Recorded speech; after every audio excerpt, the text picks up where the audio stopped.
Class 10th subject math, ये lesson 1 है वास्तविक संख्याएं। इस पाठ को पढ़ने से पहले हम कुछ छोटी छोटी चीज़ों की जानकारी प्राप्त करेंगे जो इस लेसन के लिए बहुत ही उपयोगी है। आप लोग भी इस चीज़ को समझने का प्रयास करें। जैसे मैं 3 से भाग करूंगा किसी संख्या के लिए, 3 के लिए ही भाग करूं, 3 से 3 के लिए, तो 3 एकम 3।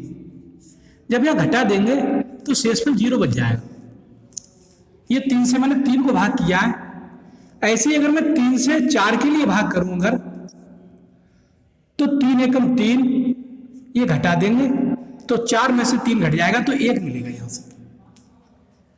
अगर मैं 3 से 5 के लिए भाग करता, 5 के लिए भाग करता तो 3 एकम 3, ये घटा देंगे तो 5 में से 3 घटा देंगे तो 2 मिलेगा। अब अगर मैं 3 से 6 के लिए भाग करूं, 3 से 6 के लिए, तो 3 दूनी 6, जब इसे घटा देंगे तो फिर शेषफल 0 मिलेगा।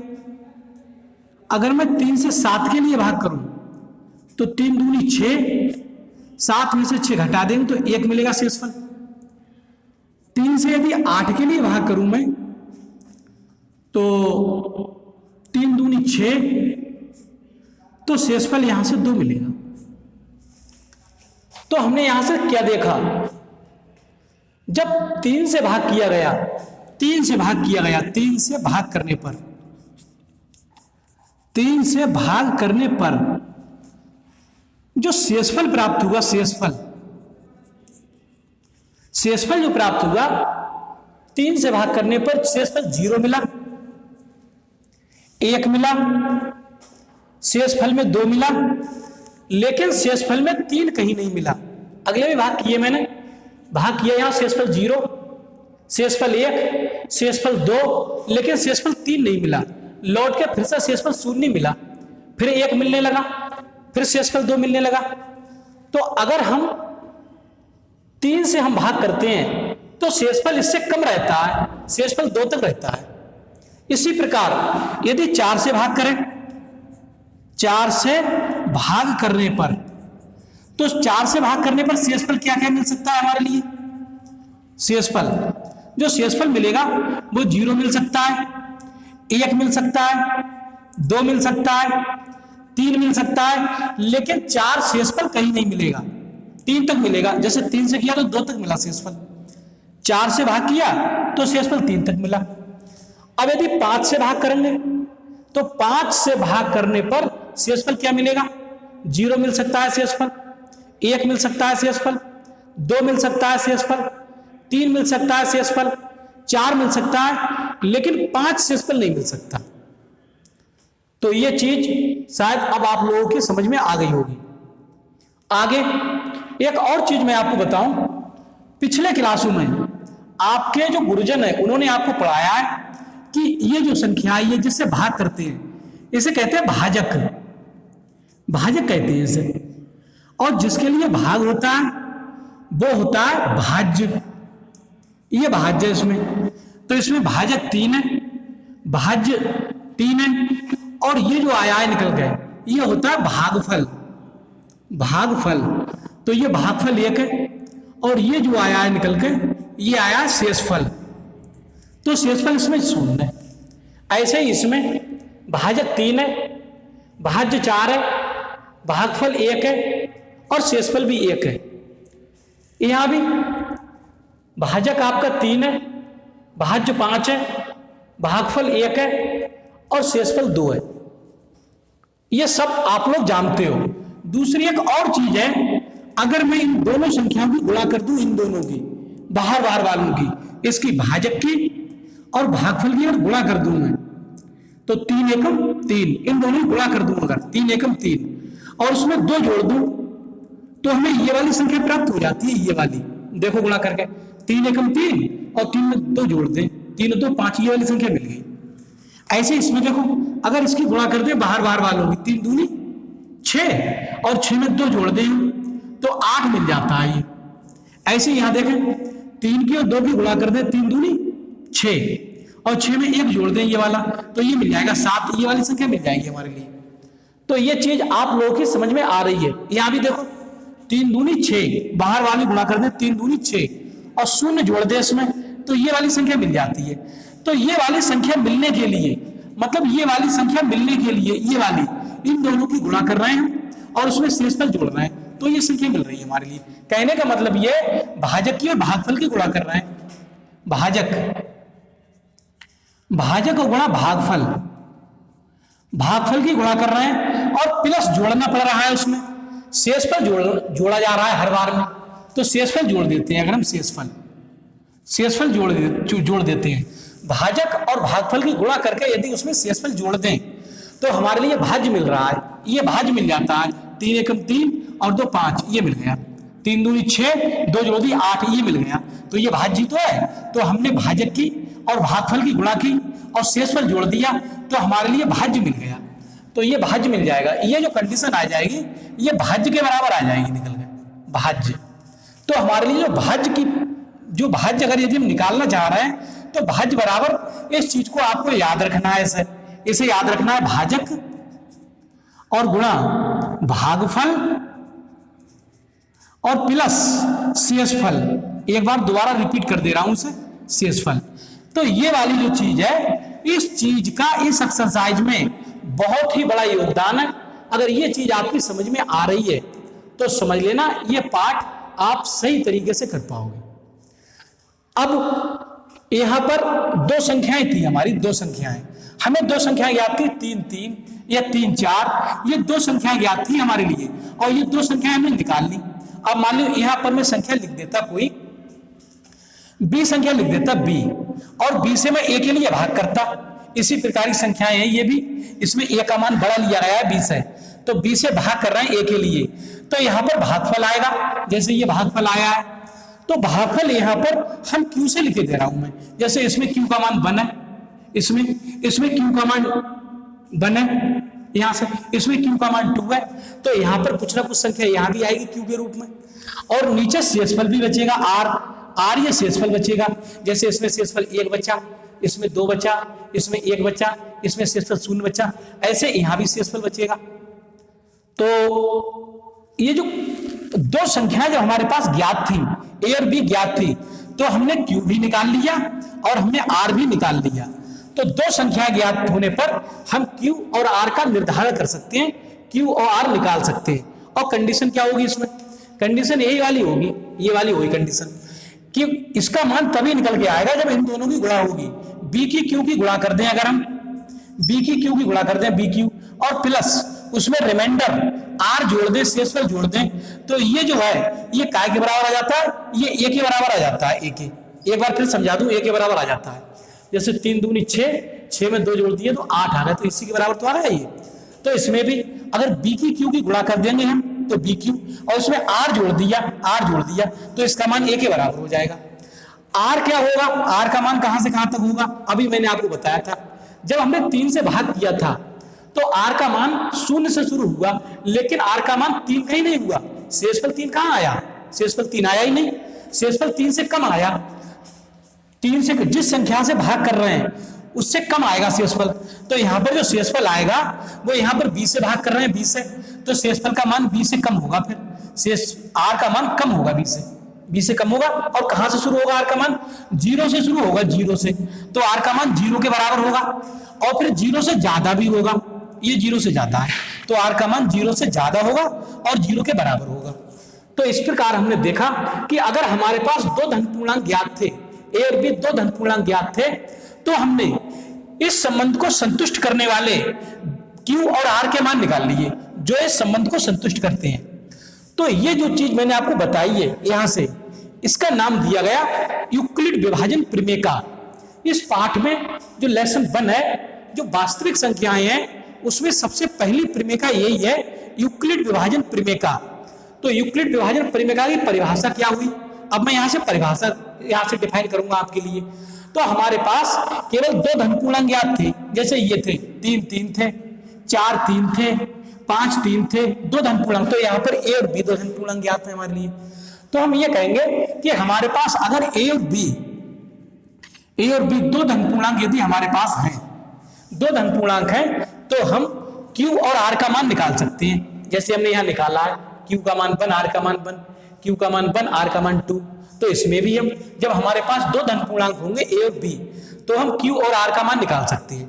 तो यूक्लिड विभाजन प्रमेय का यही है कि यदि हमारे पास दो धन पूर्णांक A और B हैं, तो हम Q और R के मान निकाल सकते हैं, जो इस संबंध को संतुष्ट करेंगे। A बराबर BQ प्लस R, जहां R का मान होगा वो B से कम होगा और R का मान 0 के बराबर होगा या फिर 0 से ज्यादा होगा।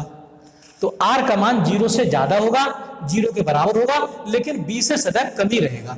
तो ये यूक्लिड विभाजन प्रमेय का है, इसे कहते हैं यूक्लिड विभाजन प्रमेय का। इस यूक्लिड विभाजन प्रमेय का और इसके बाद एक और चीज आती है, उसे कहते हैं यूक्लिड विभाजन एल्गोरिथम। तो यूक्लिड विभाजन प्रमेय का तो ये, मैं एक बार इसकी परिभाषा लिख दे रहा हूं, इसे आप वीडियो को देखकर इसे कॉपी पर नोट कर लेना और इसके नोट्स बना लेना। और आगे जो यूक्लिड विभाजन प्रमेय की परिभाषा एक बार दोबारा लिखवा रहा हूं, तो ध्यान दें। यूक्लिड विभाजन प्रमेय का फर्स्ट नंबर 1, यूक्लिड विभाजन प्रमेय का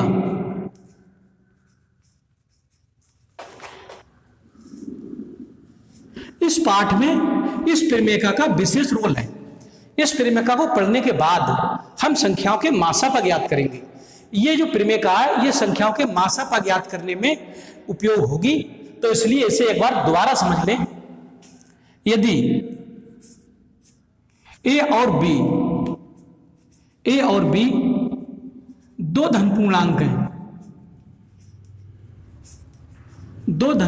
हैं, तो हम ए बराबर B Q plus R, A बराबर B Q plus R comma R का मान लेस देन बी और ग्रेटर इक्वल टू जीरो को संतुष्ट करने वाले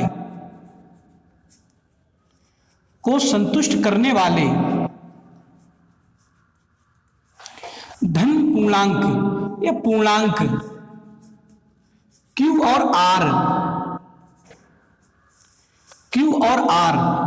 ज्ञात कर सकते हैं। जैसे हमने अभी ज्ञात किए थे, मैंने भागफल में बताया था, वहां पर ज्ञात कर सकते हैं।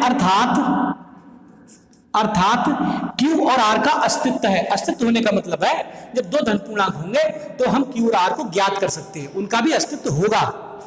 अर्थात Q और R का अस्तित्व है,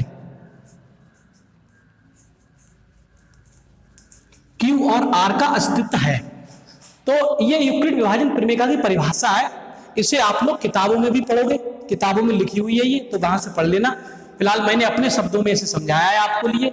यदि A और B दो धन पूर्णांक हैं, तो हम A बराबर बी क्यू प्लस आर, यहाँ R is less then B और ग्रेटर इक्वल टू 0 को संतुष्ट करने वाले पूर्णांक Q और R ज्ञात कर सकते हैं। अर्थात Q और R का अस्तित्व है। तो ये यूक्लिड विभाजन प्रमेय का है।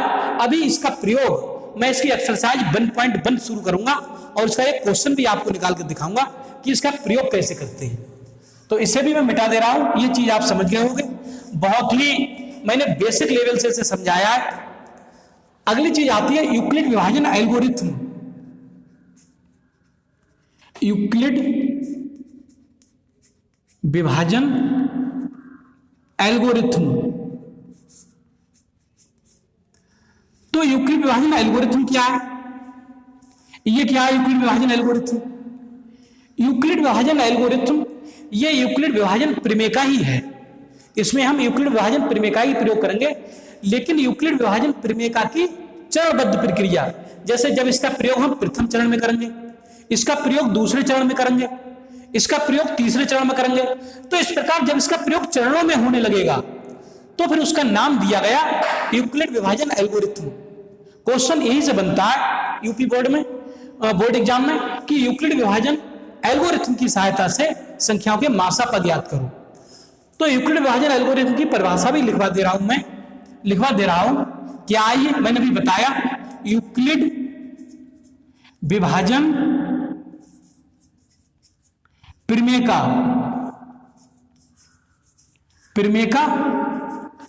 की चरणबद्ध प्रक्रिया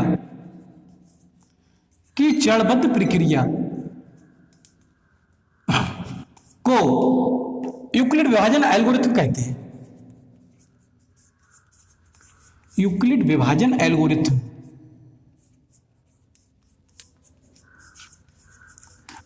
कहते हैं। तो इसकी परिभाषा भी आप लिख सकते हैं।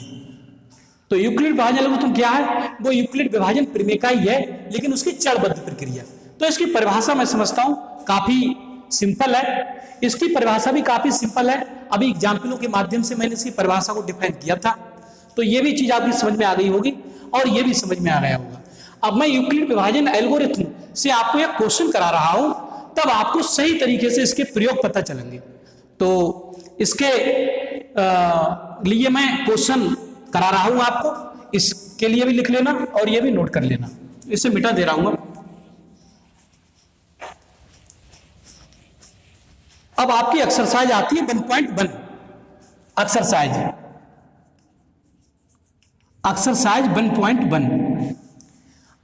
1.1 का सबसे पहला क्वेश्चन का फर्स्ट पार्ट क्या है?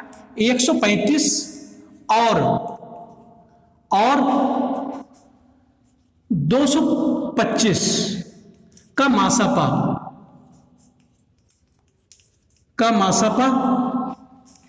यूक्लिड विभाजन एल्गोरिथम से ज्ञात करना। यूक्लिड विभाजन एल्गोरिथम से ज्ञात करना या ज्ञात करो। तो ये एक्सरसाइज है लेसन 1 का 1.1 एक्सरसाइज है ये। तो इसमें 135 और 225 का मासापा यूक्लिड विभाजन एल्गोरिथम से ज्ञात करो। वही चीज आ गई फिर से यूक्लिड विभाजन एल्गोरिथम, मैंने इसे समझाया था भी आपको। तो देखो इसे कैसे करते हैं।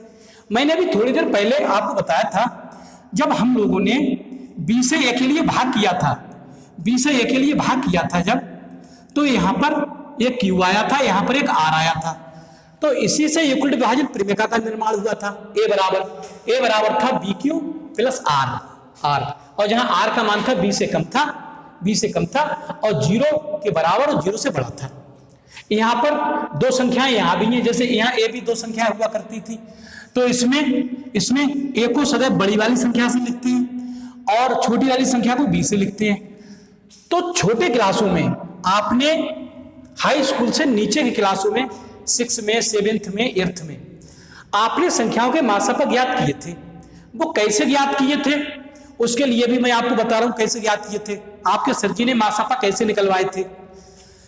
उस समय सर जी ने कहा होगा आपसे 135 से भाग कर दो 225 के लिए, 135 से भाग कराया होगा 225 के लिए ऐसे।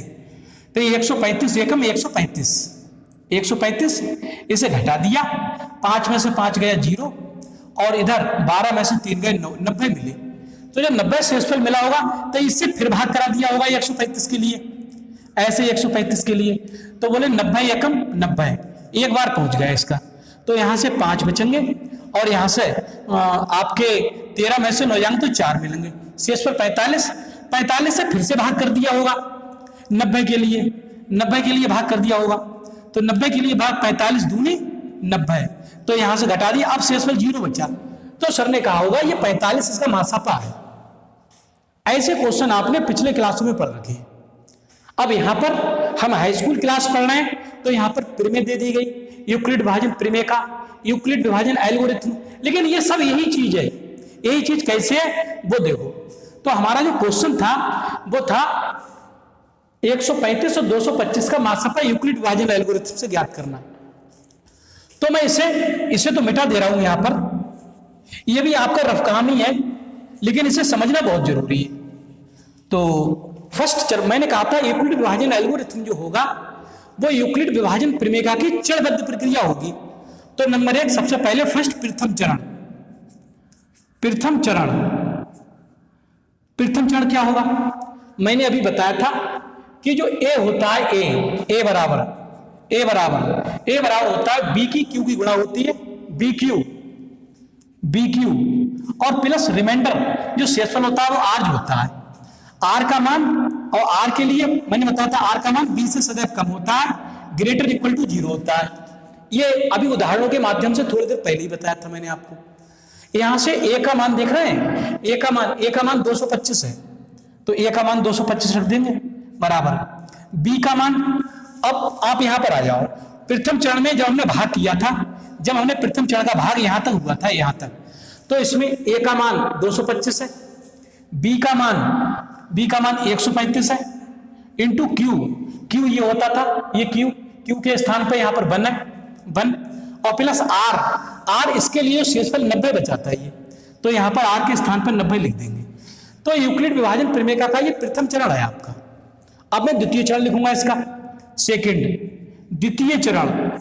अब द्वितीय चरण में क्या लिखेंगे सुनो, द्वितीय चरण में कंडीशन फिर से होगी ए बराबर बी क्यू प्लस आर, फिर से वही होगी ए बराबर बी क्यू प्लस आर। और दूसरे चरण में यहां से भाग हुआ था जे भाग हुआ था 90 से, तो शेषफल 45 बचा था, ये 90 से भाग हुआ था।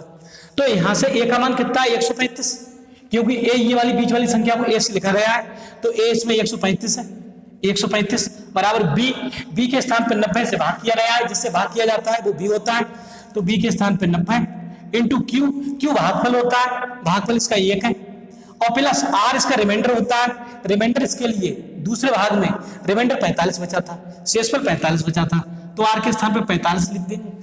तो ये यूक्लिड विभाजन एल्गोरिथम का द्वितीय चरण है। तो दूसरे चरण में ऐसा हुआ, ये दूसरा चरण है, ये पहला चरण है। अब तृतीय चरण में क्या होगा, तृतीय चरण का भी देखो। तो तृतीय चरण में मैं यहां इसे मिटा दे रहा हूं और इधर लिखे दे रहा हूं, इसे मिटा दे रहा हूं। तो तृतीय चरण